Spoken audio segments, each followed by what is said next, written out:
Are you meeting all day and working all night? Stop this madness. Find out how you can run more effective and efficient meetings by watching this video.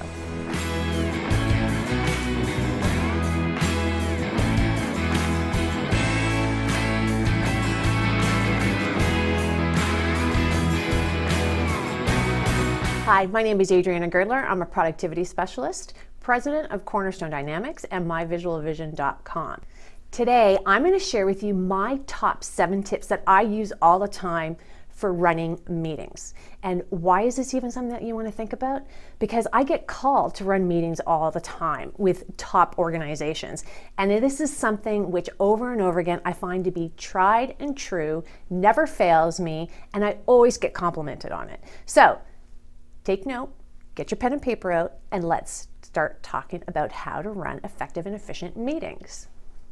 So why are we even looking at this? Well, back in 2012, Salary.com did a survey, and they found that the #1 time waster at work was ineffective meetings. They just wasted tons of time, and that went up from the #3 spot in 2008. And I promise you it's not getting any better. More and more I see meetings are becoming more ineffective and less efficient. And I really can't pinpoint why this is occurring, but all I know is we have to go to the root and teach people how to run proper meetings. So let's go on to my tips that I want to share with you.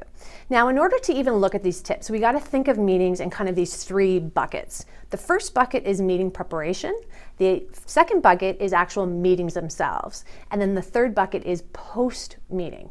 Now, if you look at a meeting and you consider it in all those 3 stages, that's a huge benefit because meetings aren't just the meeting that you are attending. It goes beyond that. It's the preparation and the post as well.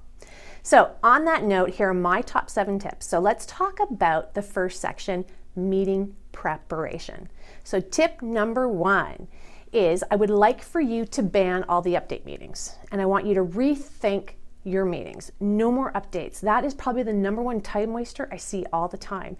Meetings need to be purposeful. They should be about resolution, brainstorming, any activity from like risk management, approvals, things where when you're bringing people in a room and you need them together in order to move forward on an issue or to create ideas, that's what you use a meeting for, not updates.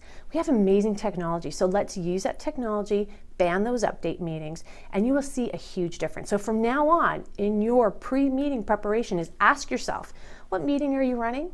If it's an update meeting, don't even bother sending out that invite. I want you to put some sort of summary in an email and send it out to people that way, or do your one-on-ones and get your information, but do not do a meeting for an update.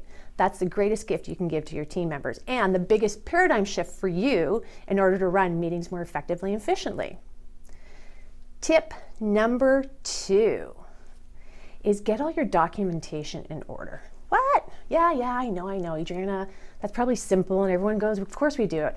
Well, how do you do it and when do you do it? A lot of times we get this meeting preparation the night before or a day before, and that's just not enough time, particularly when someone is on the agenda, in order to prepare what they need to do the meeting. So think about what it is that you need. Now that you're being purposeful with your meetings, prep things accordingly. Think of your pre-read. If you're doing more brainstorming and resolution stuff, that stuff you will need and you will have to give it to the participant. So you have to think about that timing, and that's really critical. And by the way, if you're looking for agendas, which are really important from a meeting perspective, then you can go to my website below actually it's Cornerstone Dynamics, not My Visual Vision. I got to remember which one it was. Cornerstone Dynamics, and you can get a free agenda template. This video, by the way, has tons of downloads. So I want you to really contemplate going afterwards to the Show Me section and checking out all those downloads that I'm going to have for you. Tip number 3 is prepare your meeting kit. Now that you're purposeful with your meetings, you're going to have some things with you all the time. So when I do my brainstorming and resolution and risk management meetings, I have my sticky notes, my Sharpies, my stickers for voting, my white paper. There's tons of things that I have. And I actually have a Tupperware container with all that stuff in it. So now that you know your meetings are of a purpose, then you need a good meeting kit to ensure that you have those things at your fingertips, because the last thing you want to do is kill your flow of your meeting and having to walk out to grab something. You just lost precious time, and you're going to take a lot more energy and effort getting people up to that flow that you were originally at before you left. So that's really important, is grab a meeting kit. Now that we've done our preparatory work, I want you to think about the meeting itself.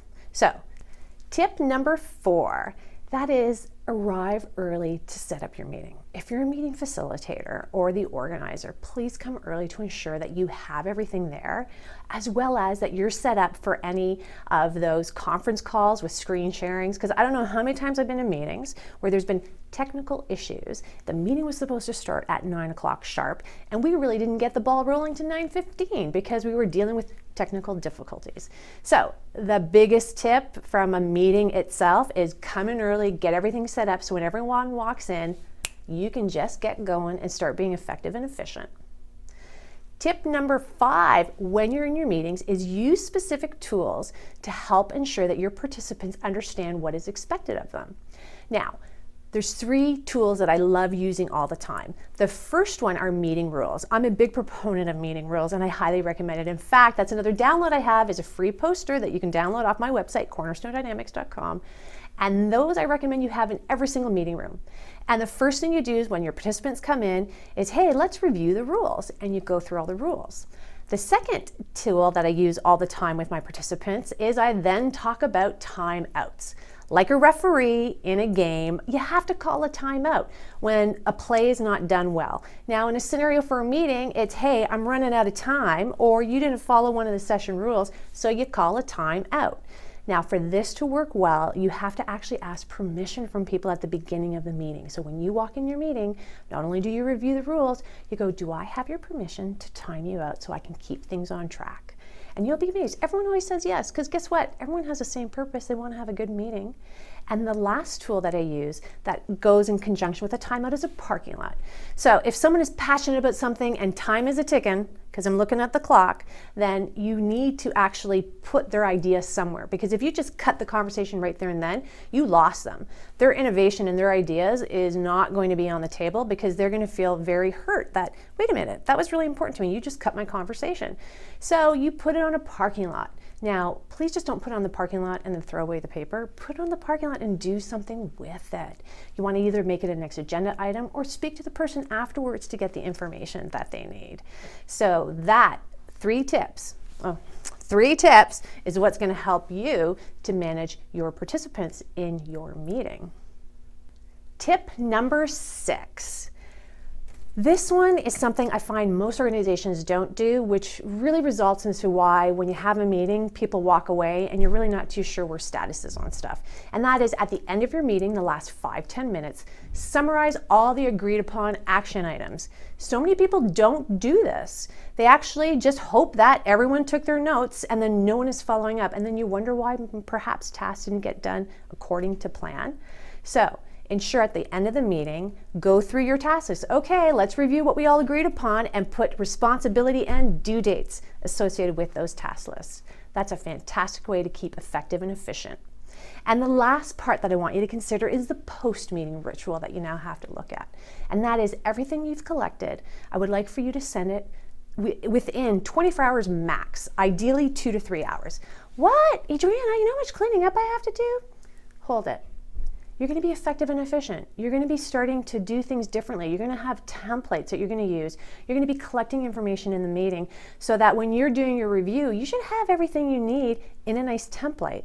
And so all you got to do is clean it up and then send it out. So yes, you can send things out 2 to 3 hours after a meeting. Highly recommend it. It's fresh in people's mind and it ensures that they stay on track with what it is that they have agreed to do. So let's recap. In order to run effective and efficient meetings, you need to do the 3 big buckets. There's the preparatory work, there's the meeting itself, and the post work. I think one of the biggest takeaways is really think about what type of meeting you're having. If you're having update meetings, ban them. I know it's going to be a new way of working for you because you're so used to just collecting people and asking them so you can check things off your list. But in actuality, you're doing and you're perpetuating a problem that we have in our organizations, and that is meetings are wasting time. So on that note, if you want more information on meetings, I have lots of resources in the Show More section underneath this video. Please check it out. I also have a pocketbook which is called Good Meetings Equals Great Results. I promise you there's a lot more information in there too, because you also have to consideration team dynamics, facilitation techniques. Perhaps those will be more videos down the road. Let me know. On that note, if you can give me a 2 thumbs up, subscribe to the video, as well as share this with your colleagues, because the more people that know how to run effective and efficient meetings, the better off our corporate world will be. Thank you so much, and I'll see you at the next video. Bye.